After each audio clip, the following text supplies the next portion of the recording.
نحمده ونصلي على رسوله الكريم أما بعد فأعوذ بالله من الشيطان الرجيم بسم الله الرحمن الرحيم وأما من خاف مقام ربه ونهى النفس عن الهوى أو كما قال الله تبارك وتعالى اللهم صل على سيدنا محمد وعلى آل سيدنا محمد وبارك وسلم۔ میرے محترم بزرگوں اور عزیز ساتھیوں، انسان کے دل کی دو مختلف کیفیتیں ہوتی ہیں۔ کبھی اس پر امید غالب ہوتی ہے اور کبھی اللہ کا خوف غالب ہوتا ہے۔ امید کا مطلب تو یہ ہے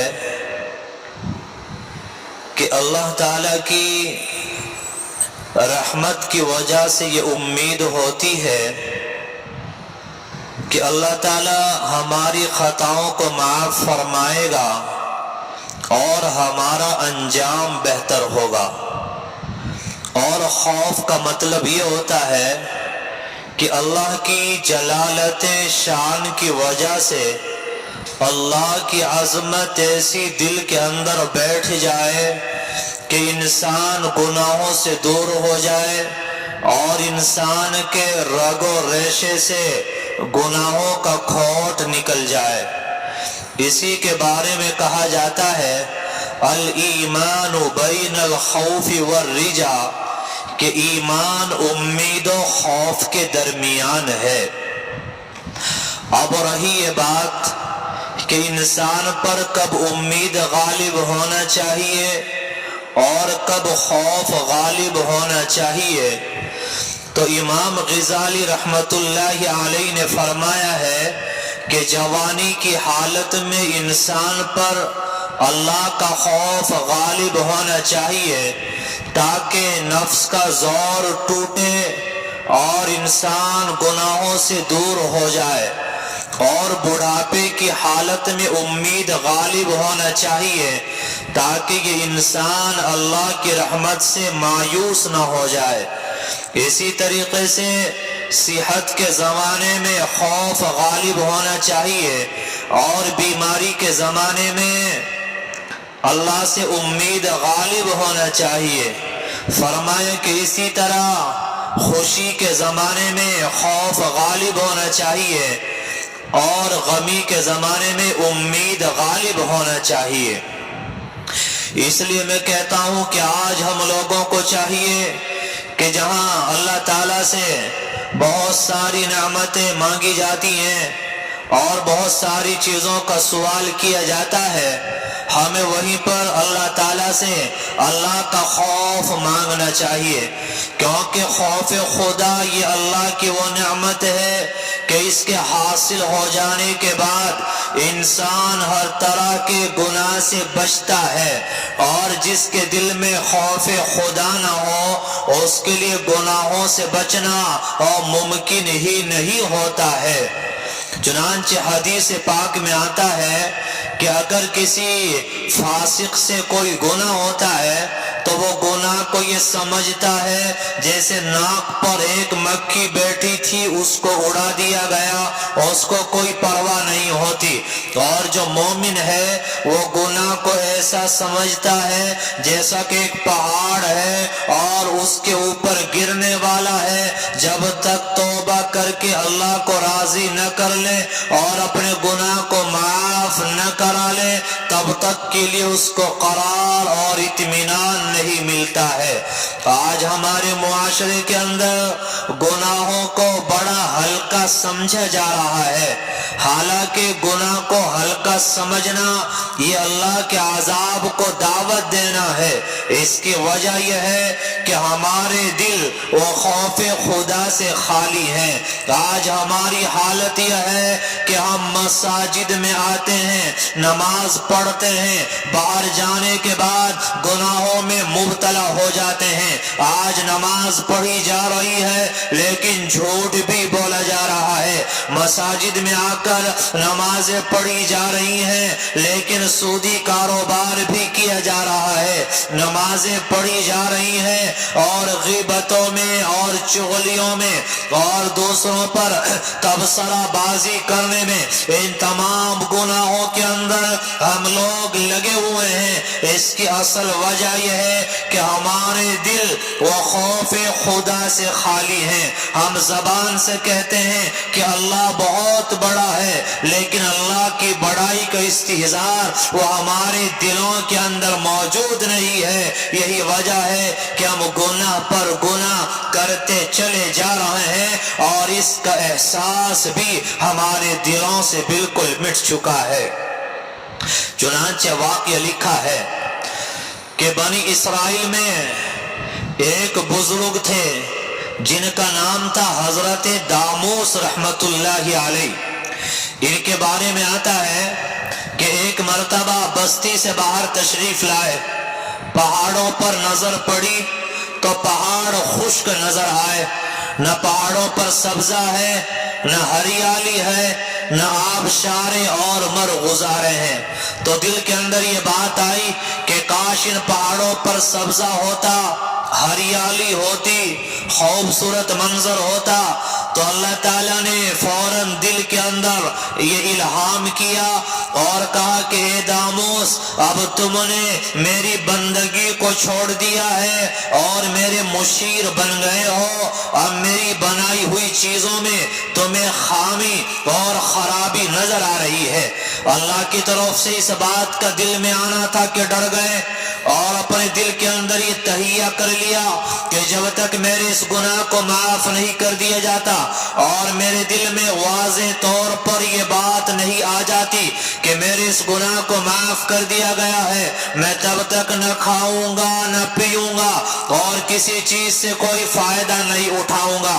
میرے بھائیوں، یہ پہلے زمانے میں بھی اور آج کے زمانے میں بھی یہ اللہ والوں کا ایک طریقہ رہا ہے کہ اگر ان سے کوئی خطا ہو جاتی، کوئی گناہ سرزد ہو جاتا تو وہ اپنے آپ کو سزا دیا کرتے تھے۔ حضرت تھانوی رحمت اللہ علیہ نے تفصیل کے ساتھ اس کو بیان کیا ہے کہ آپ فجر کی نماز با جماعت ادا کرنا چاہتے ہیں، آپ سے نماز قضا ہو جاتی ہے یا بغیر جماعت کے آپ نماز ادا کرتے ہیں، آپ نظروں کی حفاظت کرنا چاہتے ہیں لیکن نظر خراب ہو جاتی ہے، آپ غیبت اور چغلی سے اپنے آپ کو بچانا چاہتے ہیں لیکن غیبت اور چغلی میں آپ مبتلا ہو جاتے ہیں، تو حضرت تھانوی رحمت اللہ علیہ نے فرمایا کہ آپ اپنا یہ اصول بنا لیں کہ اگر کوئی گناہ ہو جائے تو اپنے اوپر آپ کوئی جرمانہ متعین کریں۔ مثلا اگر فجر کی نماز قضا ہو گئی تو بعد میں یہ نماز بھی پڑھنا ہے، اس کے ساتھ ساتھ 10 رکعت نفل بطور جرمانے کے آپ کو پڑھنا ہے۔ آپ بازار سے گزر رہے ہیں، آپ کی نظر خراب ہو گئی، آپ اپنے اوپر سزا متعین کریں کہ 20 یا 30 یا 50 روپے آپ کو صدقہ دینا ہے اور 6 رکعت بطور جرمانے کے آپ کو ادا کرنا ہے۔ اگر انسان اپنی عادت بنا لے کہ کوئی گناہ ہو جائے، اللہ کی نافرمانی ہو جائے تو اپنے آپ کو سزا دے گا، نفلیں پڑھے گا یا صدقہ دے گا یا روزہ رکھے گا، تو کچھ دنوں کے بعد نفس کا زور ٹوٹ جاتا ہے اور انسان گناہوں سے محفوظ ہو جایا کرتا ہے۔ تو حضرت داموس رحمت اللہ علیہ انہوں نے بھی اپنے آپ کو سزا دینا چاہا اور یہ تہیہ کر لیا کہ جب تک میرے اس گناہ کو معاف نہیں کر دیا جاتا نہ میں کھانا کھاؤں گا نہ پانی پیوں گا۔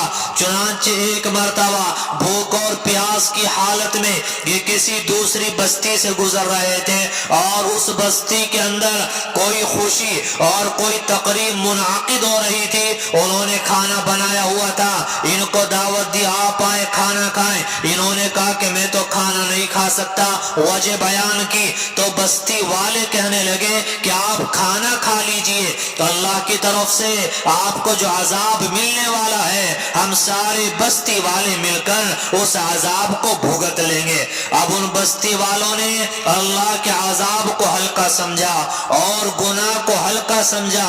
گناہ ہو جانا الگ بات ہے اور گناہ کو ہلکا سمجھنا یہ بہت بری بات ہے۔ اللہ تعالیٰ نے ان بزرگ کے دل کے اندر یہ الہام ڈالا اور کہا کہ فوراً آپ بستی سے باہر نکل جائیے۔ وہ بستی سے باہر نکل گئے اور فوراً پوری بستی کے اندر اللہ کا عذاب نازل ہو جاتا ہے، کیونکہ ان لوگوں نے اللہ کے عذاب کو ہلکا سمجھ لیا تھا۔ آج ہمارے معاشرے کے اندر یہی برائی سرایت کر آئی ہے۔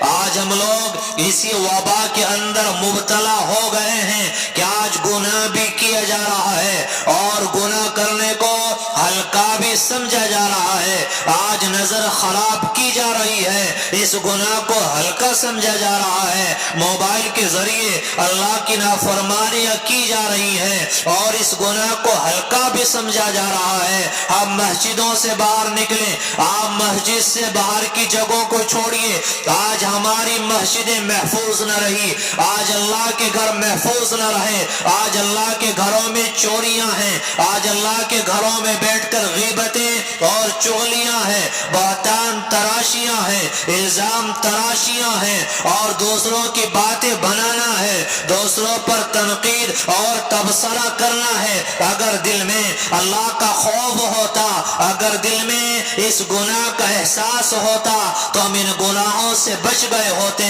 لیکن اللہ کی عظمت بھی دل میں رہی، اللہ کا خوف وہ ہمارے دلوں سے نکل گیا۔ اللہ کے عذاب کو ہم نے ہلکا سمجھ لیا، مرنے کو ہم بھول گئے، قبر میں رہنے کو ہم بھول گئے، جہنم کو ہم نے بھلا دیا۔ یہ وجہ ہے کہ ہم گناہ در گناہ اور گناہ پر گناہ ہم مبتلا ہوتے چلے جا رہے ہیں اور چھٹکارے کی کوئی شکل نظر نہیں آ رہی ہے۔ میرے بھائیوں، آج جو یہ ٹینشن اور ڈپریشن ہے، آج جو انسان پریشانیوں کا شکار ہے، حالات میں گرا ہوا ہے، تو اصل وجہ یہ ہے کہ گناہوں میں ابتلا وہ بالکل عام ہو چکا ہے۔ اس دنیا کے اندر آج بھی جو بادشاہوں سے زیادہ پرسکون زندگی گزارتے ہیں تو یہ گزارنے والے وہ لوگ ہیں جو گناہوں سے بچتے ہیں، یہ وہ لوگ ہیں جن کا مسلح مضبوط ہوتا ہے، یہ وہ لوگ ہیں کہ جن کا رشتہ اپنے رب سے مضبوط ہوتا ہے۔ علامہ ابن حجر رحمت اللہ علیہ نے فرمایا کہ ایک آخرت کی جنت ہے، ایک دنیا کی جنت ہے۔ جو دنیا کی جنت میں داخل نہ ہو سکا وہ آخرت کی جنت میں داخل نہ ہو سکے گا۔ یہ دنیا کی جنت کیا ہے؟ یہ قلبی سکون ہے، یہ قلبی اطمینان ہے، یہ راحت و آرام ہے۔ میرے بھائیوں، دنیا کی تاریخ میں کوئی مثال ایسی نہیں ملے گی کہ کوئی مسلمان ہو، ایمانی غیرت ہو اور ایمان کی رمق اس کے دل کے اندر موجود ہو اور ذرہ برابر اس کا ضمیر زندہ ہو، ذرہ برابر ایمان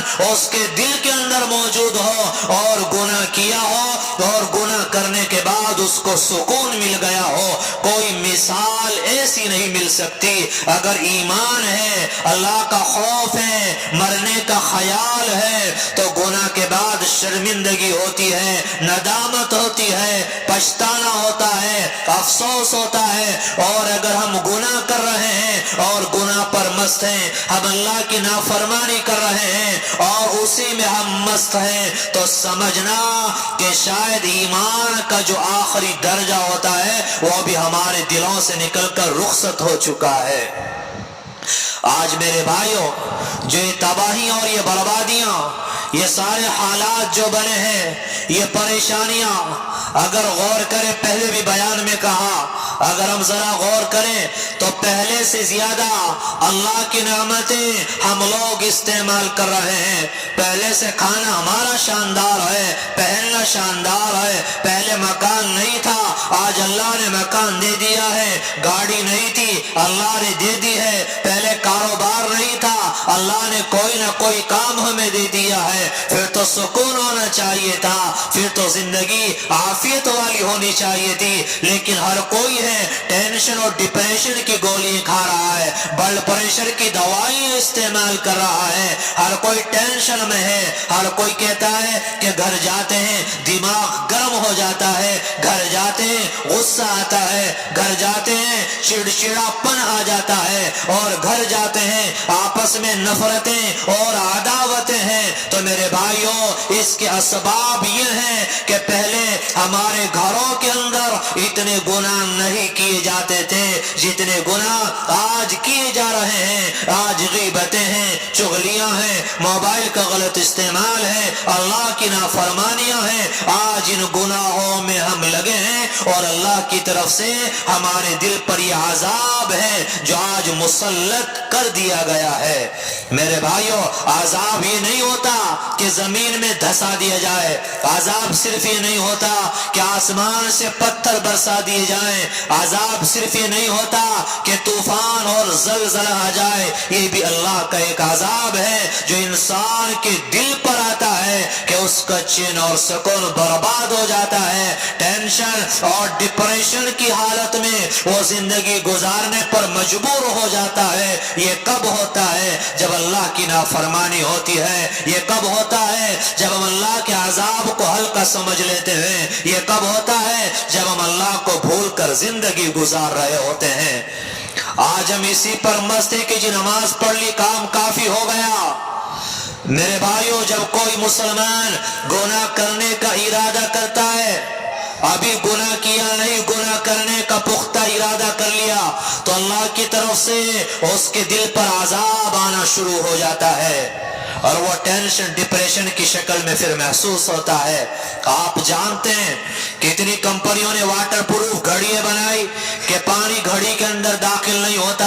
جو انسان گناہوں سے بچ کر زندگی گزارے، اللہ کی نافرمانیوں سے بچ کر زندگی گزارے، نیک اعمال اختیار کرے، گناہوں سے بچے، اللہ کی نافرمانیوں سے بچے، تو اللہ اس کے دل کو ایسا دل بنا دیتے ہیں کہ ذرہ برابر غم، ٹینشن، ڈپریشن اس کے دل کے اندر ان چیزوں کا کوئی گزر بھی نہیں ہوتا ہے۔ تو آج یہ اللہ والے جو حقیقی معنی میں اللہ والے ہیں، یہ مسلوں پہ بیٹھے نظر آئے، ٹوٹی پھوٹی چٹائیوں پہ بیٹھے نظر آئے، لیکن ان کے دلوں کے اندر وہ اطمینان ہوتا ہے، وہ قرار ہوتا ہے کہ سکون کے اعتبار سے اللہ تعالیٰ جنت کے مزے کا ایک حصہ ان کو دنیا ہی میں محسوس کرا دیتے ہیں۔ تو اپنے دلوں کے اندر وہ مضبوط خدا رکھتے ہیں، اپنے دلوں کے اندر اللہ کی ایسی محبت، اللہ سے ایسا تعلق اور اللہ سے ایسا گہرا رشتہ ہوتا ہے کہ اللہ کی ذات پر وہ بھروسہ ہوتا ہے کہ رب سے جو کہیں گے تو محبت اتنی ہے کہ رب اسی طرح کر دے گا، جو رب سے مانگا جائے گا وہ رب ہمیں عطا فرما دے گا۔ ایسا رشتہ، ایسا مضبوط خدا یہ لوگ اپنے دلوں کے اندر رکھتے ہیں۔ آج میرے بھائیوں، ہم گناہوں میں لتڑے ہوئے ہیں۔ ہم سر کے بالوں سے ذرا پاؤں کے ناخنوں تک جائزہ لے لیں، ہمارے جسم کا ہر عضو اللہ کی نافرمانیوں میں اور گناہوں میں ہمیں لتڑا ہوا نظر آئے گا۔ آج اللہ کی نافرمانی بالکل عام ہو چکی ہے۔ آج چند گناہ ہیں جن کو ہم گناہ سمجھ رہے ہیں، اور نہ جانے کتنے گناہ ہیں جن میں ہم مبتلا ہیں اور ہم ان کو گناہ نہیں سمجھ رہے ہیں۔ یہ گناہوں کی نوسطیں انسان کے دل میں بھی داخل ہوتی ہیں، انسان کے گھر کے اندر بھی داخل ہوتی ہیں۔ آج نشے کو ہم گناہ سمجھتے ہیں، سمجھنا چاہیے، زنا کو گناہ سمجھتے، سمجھنا چاہیے، بڑے گناہ ہے۔ لیکن میرے بھائیو، غیبتیں، چغلیاں، حسد، کینہ اور عداوت، تکبر اور بڑائییں، یہ سارے کے سارے وہ گناہ ہیں جو اسی درجے کے گناہ ہیں، لیکن ہم ان کو گناہ نہیں سمجھتے۔ آج گھر میں جائیں تو جو بڑے ہیں وہ بیٹوں کی برائیوں میں لگے ہیں، اور بیٹا اور بہو ہے وہ ساس اور سسر کی برائیوں میں لگے ہیں، وہ اس کی برائی کر رہا ہے۔ آج ہماری بیٹھکیں، ہماری مجلسیں اور چوک چوراہوں پر بیٹھنے والے ہم لوگ ایمانداری سے بتانا کیا ہوتا ہے، کہاں وہاں کتنی دین کی باتیں ہوتی ہیں اور کتنا اچھی باتیں ہوتی ہیں، کتنا خیر اور اچھی باتوں کے تذکرے ہوتے ہیں۔ کوئی سامنے سے گزر جائے، اب وہ اور اس کے خاندان کا نمبر آ گیا، اب اس کی عزت سے کھلواڑ کیا جائے گا، تان و تشنیع کی جائے گی، اس کے عیوب کو بیان کیا جائے گا۔ پھر آپ وہاں بیٹھے تھے 8 آدمی، 2 اٹھ کر چلے گئے تو پیچھے جو 6 بچے وہ ان 2 کی برائیوں میں لگ جائیں گے، ان میں سے ایک اٹھ کر گیا، وہ 5 ان 3 کی برائیوں میں لگ جائیں گے۔ آج یہ غیبتیں اور چغلیاں، اور اگر آدمی تنہائی میں بیٹھا ہے تو موبائل کے فتنے میں اور موبائل کے گناہ میں مبتلا ہے۔ آپ بتائیے کہ پھر کہاں سے چین اور سکون آئے، کہاں سے اطمینان اور قرار آئے؟ یہ پریشانیاں، یہ حالات، یہ تباہیاں اور یہ بربادیاں، یہ سب کے سب ہمارے گناہوں کی کثرت کی وجہ سے ہے۔ آج امت کو اجتماعی طور پر توبہ کی ضرورت ہے۔ آدمی ایک توبہ کرے گا، اس کی زندگی میں سکون آئے گا۔ میاں بیوی توبہ کریں گے، گناہ چھوڑیں گے، ان کی زندگی میں سکون آئے گا۔ ایک بستی کے افراد توبہ کریں گے تو پوری بستی کے اندر چین اور سکون اور قرار آئے گا۔ حضرت عبداللہ ابن عمر رضی اللہ تعالی ایک مرتبہ سفر میں تشریف لے جا رہے تھے، ایک جنگل میں آپ پہنچے، دیکھا ایک چرواہا بکری چرا رہا ہے۔ آپ کھانا کھانے کے لیے بیٹھے، اسے کہا آئیے ہمارے ساتھ کھانا تناول کیجئے۔ وہ کہنے لگا کہ میرا روزہ ہے۔ تو آپ نے سوچا کہ گرمی اور یہ جنگل اور یہ تپش اور یہ روزے سے ہے، اس کا امتحان لینا چاہیے۔ حضرت عبداللہ ابن عمر نے کہا کہ ان بکریوں میں سے ایک بکری ہمارے ہاتھ فروخت کرو، ہم اس کو ذبح کریں گے، اس کا گوشت بھونیں گے اور تمہیں بھی دیں گے، اور شام کو تم بھی روزہ افطار کر لینا۔ وہ کہنے لگا کہ بکریاں میری نہیں ہیں، میرے آقا کی بکریاں ہیں۔ حضرت عبداللہ ابن عمر نے آزمانے کے لیے کہا کہ ارے مالک سے کہہ دینا کہ ایک بکری بھیڑیا کھا گیا۔ یہ سن کر وہ چروا کہتا ہے فَأَيْنَ اللَّهُ، کہ مالک سے کہہ سکتا ہوں کہ بھیڑیا ایک بکری کھا گیا، لیکن اللہ کہاں چلا جائے گا؟ تو وہ عام انسان ہے، جنگل میں زندگی گزارنے والا ہے، لیکن اللہ کی معیت کا ایسا استحضار دل میں ہے، اللہ کا خوف ایسا دل میں ہے۔ کاش جب ہم چغلیاں کرتے ہیں، جب ہم غیبتیں کرتے ہیں، دوسروں کی عزتوں سے کھلواڑ کرتے ہیں، ہم دوسروں کی باتیں بناتے ہیں، ہم کوئی گناہ کا کام کر رہے ہوتے ہیں، ہم موبائل پر بدماشی کر رہے ہوتے ہیں، کاش دل کے اندر یہ بات آ جاتی کہ میرا اللہ وہ کہاں چلا جائے گا، میرا اللہ وہ تو مجھے دیکھ رہا ہے۔ اگر یہ بات دل کے اندر آ جائے، اللہ کا خوف دل کے اندر آ جائے، تو ان تمام گناہوں سے بچنا ہم لوگوں کے لیے آسان ہو جائے۔ حضرت امام احمد ابن حنبل رحمت اللہ علیہ جب ان کی موت کا وقت آیا، ان کے شاگرد جمع ہیں، کلمے کی تلقین کرنے لگے اور کہنے لگے لا الہ الا اللہ پڑھ لیجئے۔ آپ کی زبان سے نکلتا ہے لا لا، لا کا مطلب ہوتا ہے نہیں نہیں۔ تو شاگرد بڑے حیران ہیں کہ ہم کلمہ پڑھوا رہے ہیں اور یہ انکار کر رہے ہیں۔ چنانچہ کچھ دیر کے بعد افاقہ ہوا، سکون مل گیا۔ شاگردوں نے کہا حضرت ہم آپ سے کلمہ پڑھوا رہے تھے، آپ انکار کر رہے تھے، آپ لا لا کہہ رہے تھے۔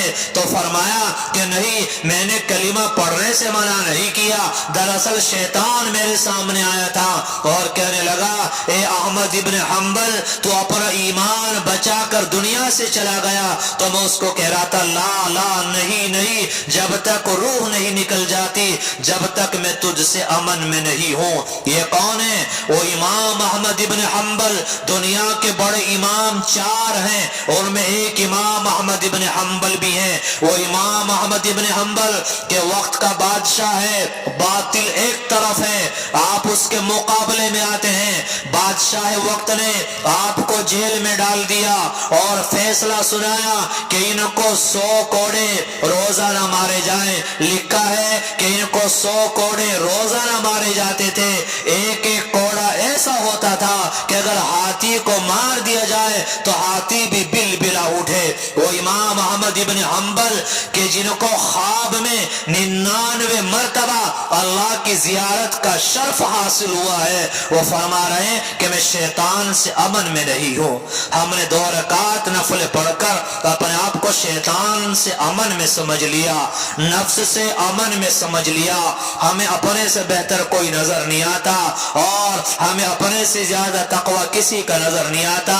میرے بھائیوں، جب تک گناہوں میں لتڑے ہیں، جب تک یہ اعضاء و جوارح ہمارے گناہ میں لتڑے ہوئے ہیں، تب تک نہ دنیا میں قرار آئے، نہ اطمینان آئے، نہ سکون آئے اور نہ آخرت میں کامیابی کی کوئی ضمانت ہے۔ میرے بھائیوں، یہ بات اس لیے بیان نہیں کی جاتی کہ ہم بیان کرتے رہیں، آپ سنتے رہیں اور بات یہیں پر ختم ہو جائے، عمل کی نیت سے سنا جائے۔ دین کی بات پر تجربہ کرنے کے لیے عمل نہ کرنا چاہیے۔ جب انسان عمل کرتا ہے اللہ تجربہ کرا دیتا ہے۔ آپ اللہ کے لیے آج سچی توبہ کر لیں اور توبہ کرنے کے بعد آپ 15-20 دن گزاریں، آپ نظروں کی حفاظت کریں، آپ زبان کی حفاظت کریں، آپ موبائل کی بدماشیوں سے اپنے آپ کو بچا لیں۔ اگر 15-20 دن کے اندر آپ نے اپنے دل کے اندر اللہ کی محبت کا دریا موجیں مارتا ہوا محسوس نہ کیا، اللہ کی محبت محسوس نہ کی اور اللہ کی معیت کا استحضار آپ نے محسوس نہ کیا، تو آپ کہہ دینا کہ منبر رسول پہ بیٹھ کر جھوٹ بولا ہے۔ میرے بھائیوں، یہ باتیں جھوٹی نہیں ہیں۔ ہم ذرا عمل کر کے تو دیکھیں، ہم ذرا توبہ کر کے تو دیکھیں، ہم ان گناہوں سے اپنے آپ کو ذرا بچا کر تو دیکھیں۔ آپ کچھ دن بچائیے تو آپ دیکھنا اللہ سے تعلق کتنا مضبوط ہوگا کہ اللہ کے سامنے ہاتھ پھیلائیں گے، ہاتھ نیچے نہیں آئیں گے کہ دعائیں قبول ہو چکی ہوں گی۔ آپ کے پاس پریشانیاں اگرچہ ہوں گی لیکن وہ آپ کے دل کے اندر اثر انداز نہیں ہو پائیں گی۔ جیسے آپ گاڑی میں سفر کر رہے ہو، گرد و غبار اڑ رہا ہو، وہ گرد و غبار آپ کو نظر تو آئے گا لیکن آپ کی گاڑی میں اندر داخل نہیں ہو پائے گا۔ اسی طریقے سے ہم گناہوں سے بچ کر زندگی گزاریں گے تو پریشانیاں نظر تو آئیں گی لیکن وہ پریشانیاں ہمارے دل اور دماغ پر اثر نہیں کر پائیں گی۔ ورنہ میرے بھائیوں، یہ دور کی باتیں نہیں، ہر انسان خود جانتا ہے۔ 15-20 سال پہلے اگر اپنی زندگی میں جائیں گے تو آج پہلے سے بہتر زندگی نظر آئے گی۔ پھر ٹینشن کیوں، ڈپریشن کیوں اور دماغ میں چڑچڑاپن کیوں، غصہ کیوں، آپس میں گھروں میں نفرتیں کیوں اور دوریاں کیوں، عداوتیں کیوں، ایک دوسرے کا دشمن کیوں؟ یہ گناہوں کی نوستیں ہیں۔ ہم ذرا گناہوں کو چھوڑ کر دیکھیں، 15-20 دن ذرا چل کر تو دیکھیں۔ مشکات شریف میں روایت موجود ہے، اللہ کے نبی صلی اللہ علیہ وسلم نے فرمایا کہ جو انسان لگاتار 40 دن اللہ کی نافرمانی کیے بغیر گزار دے تو 40 دن کے بعد اللہ اس کے دل کے اندر اپنی محبت کے پھول کھلا دیتے ہیں اور زبان سے اللہ حکمت کی باتیں جاری کرا دیتے ہیں۔ میرے بھائیوں، اپنی مرضی زندگی تو آج تک ہم نے گزاری ہے، اللہ کی نافرمانیوں میں رہ کر ہم نے اپنی زندگی کو گزارا ہے۔ اللہ کے لیے اب بھی وقت ہے کہ اپنے آپ کو بدل لیں، اپنے آپ کو پلٹ لیں، اللہ کی طرف ہم آ جائیں اور گناہوں کو چھوڑ دیں۔ میرے بھائیوں، اللہ والا بننے کے لیے، اللہ سے مضبوط تعلق قائم کرنے کے لیے ساری رات جاگنا ضروری نہیں ہے، ساری رات تہجد پڑھنا ضروری نہیں ہے۔ آپ اشراق اور چاش نہیں پڑھ سکتے، نہ پڑھو، آپ ذکر تسبیحات نہیں پڑھ سکتے، آپ نہ کرو، لیکن میرے بھائیوں اپنے آپ کو بس گناہ سے بچا لو، گناہ سے بچا لو۔ جب ہم لوگ گناہ سے بچیں گے پھر دیکھنا اس دل کے اندر اللہ کی محبت کا کیسا سمندر موجیں مارتا ہے اور اللہ کیا زندگی انسان کو عطا کرے گا۔ میرے بھائیو، کچھ دن چل کر تو دیکھیں، کچھ دن مان کر تو دیکھیں، پھر آپ دیکھنا زندگی کی کایا نہ پلٹ گئی، آپ پھر کہنا اللہ کہنے سننے سے زیادہ عمل کی توفیق نصیب فرمائے۔ وآخر دعوانا الحمدللہ رب العالمین۔